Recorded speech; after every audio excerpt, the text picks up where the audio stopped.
Hello दोस्तों, बहुत दिनों बाद आप, मैं और मेरी एक कहानी।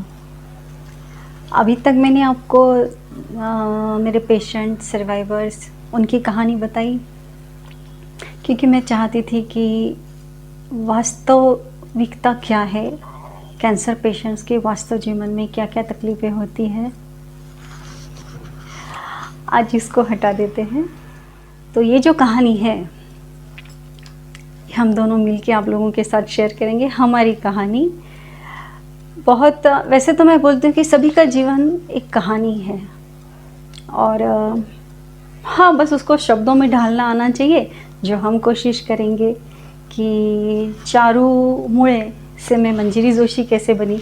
चारू मुळे, ऋग्वेदी कराड़े ब्राह्मण, और फिर मैं मंजिरी जोशी बनी यजुर्वेदी देशस्थी ब्राह्मण। ये सफ़र कैसे था, और उसके बाद अभी ये 27 साल का सफ़र जोशी जी के साथ ऊंच नीच हुई थी या नहीं हुई थी, जिसको मैं हमेशा बोलती हूँ कि हस्बैंड वाइफ के झगड़े, और लोग उसको अच्छे से पॉलिश कर देते हैं कि बोलते हैं इसको झगड़े मत बोलो, दिस इज़ खट्टी मीठी नोक-झोंक तो हमारे बीच में हुई थी, कितनी बार हुई। ये सब चीज़ें मैं आप लोगों के साथ शेयर करूँगी, और मैं अपनी बात बताऊंगी, जोशी जी अपनी बात बताएंगे, और आप लोग देखिए। मित्रों, अभी तक आज तक आप मंजरी जोशी की कहानियाँ सुनते आ रहे हैं। मुझे आपने आज तक कभी सामने देखा नहीं।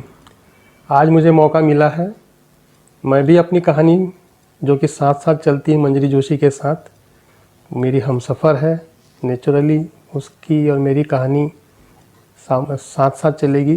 तो मैं मेरी शादी की बात से शुरुआत करता हूँ। मेरी पोस्टिंग महानदी कोल फील्ड्स में हुई थी। मैं civil engineer, as a civil engineer वहाँ ज्वाइन हुआ था। जब मेरी शादी हुई तो जोशी जी की पोस्टिंग उड़ीसा में थी।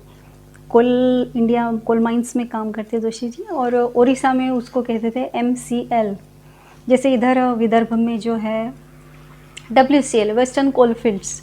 और इसी को जब ये बहते बहते उड़ीसा तक पहुंचता है तो उसको कहते हैं MCL, महानदी कोल फील्ड्स।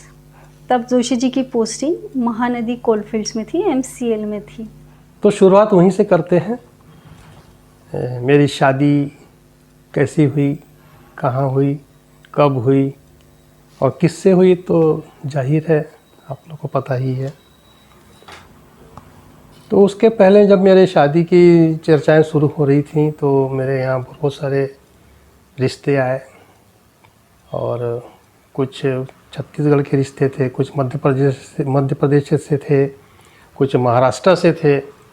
तो चूँकि मेरी पोस्टिंग उड़ीसा में थी तो छत्तीसगढ़ के या मध्य प्रदेश के जो प्रपोजल्स थे वो तो बहुत आराम से मैं देख सकता था, किंतु महाराष्ट्र के लिए मुझे बार बार आना पड़ता था, जिसके कारण घर वाले भी बहुत नाराज़ रहते थे कि भाई जल्दी से तो फाइनल करो, तुम्हारी शादी उम्र हो रही है। अल्टीमेटली मुझको एक प्रपोज़ल आया मेरे सिस्टर के थ्रू, और इस प्रकार से मेरा वो पुसद की थी जो मेरी हमसफ़र है। तो मैं वहाँ गया